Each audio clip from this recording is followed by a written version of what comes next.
I called the book The Theater of Lies.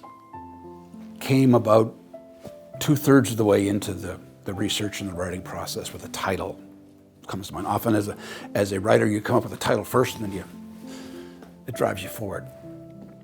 Theater of Lies is the title because what I discovered is that the producers of lies and misinformation use many of the same tools that storytellers in film, theater, television use to engage us. They have big heroes, big villains they fight against, big problems they're trying to solve.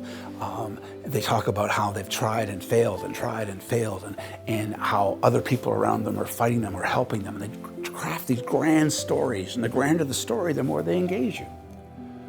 And that's what I just wanted to call this book Theater of Lies, because we need to hear that.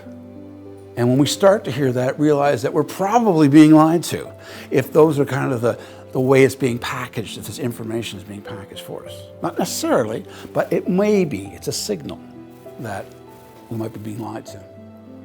But there was another reason that came out of the word theater, another version of the word theater, and that is that the theater of lies is also a theater of war.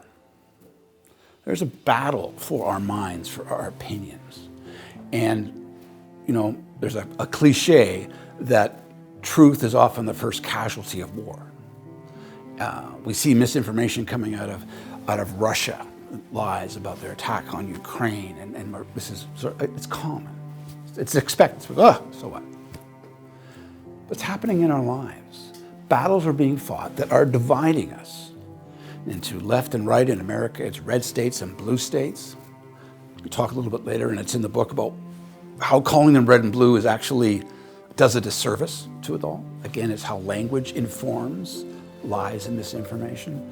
But fundamentally, lies divide us. Misinformation divides us. That's what wars do.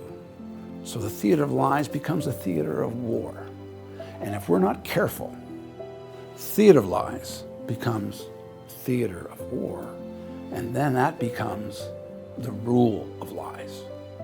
And that's where we don't want to get to, and why all of us have to be involved and have to improve our ability as the audience in the theater to be more critical thinkers, be more curious, and challenge lies when we see them.